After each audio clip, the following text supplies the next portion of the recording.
Benjamin extols Joseph by Louis Ginzberg.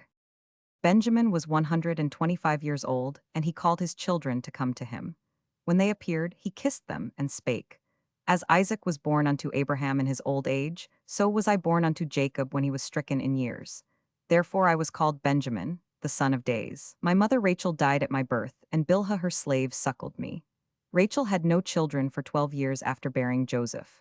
Therefore she prayed to God, and fasted 12 days, and she conceived and bare me. Our father loved Rachel fondly, and he had longed greatly to have 2 sons by her. When I came down to Egypt and my brother Joseph recognized me, he asked me, What said my brethren to my father regarding me? And I told him that they had sent Jacob his coat stained with blood, and had said, Know now whether this be thy son's coat or not. And Joseph said, This is what happened to me. Canaanitish merchantmen stole me away with violence, and on the way they wanted to hide my coat, to make it seem as though a wild beast had met me and slain me.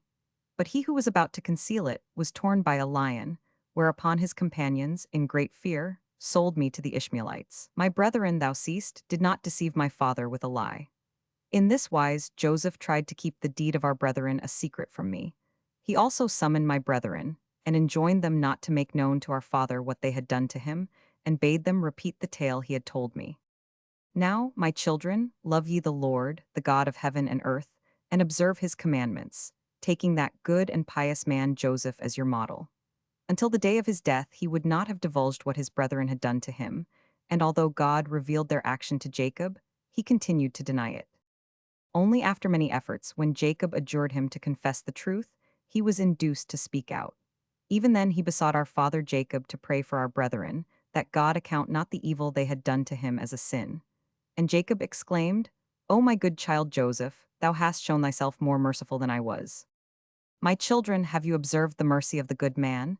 Imitate it with pure intention, that ye, too, may wear crowns of glory. A good man has not an envious eye, he has mercy with all, even with sinners, though their evil designs be directed against him, and by his good deeds he conquers the evil, since it was ordained of God.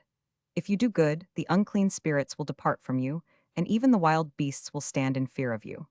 The inclination of a good man lies not in the power of the tempter spirit Behar, for the angel of peace guides his soul. Flee before the malice of Beliar, whose sword is drawn to slay all that pay him obedience, and his sword is the mother of 7 evils: bloodshed, corruptness, error, captivity, hunger, panic, and devastation.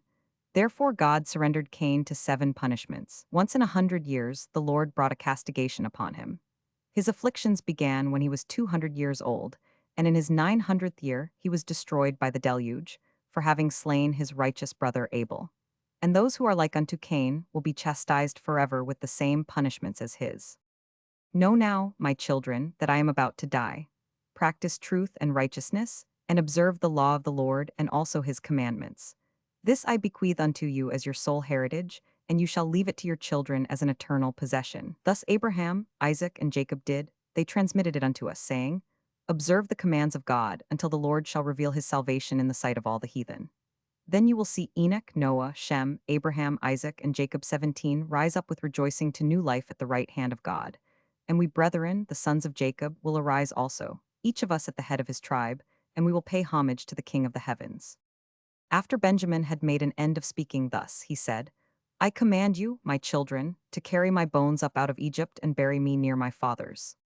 And when he had made an end of saying these things, he fell asleep at a good old age, and they put his body into a coffin.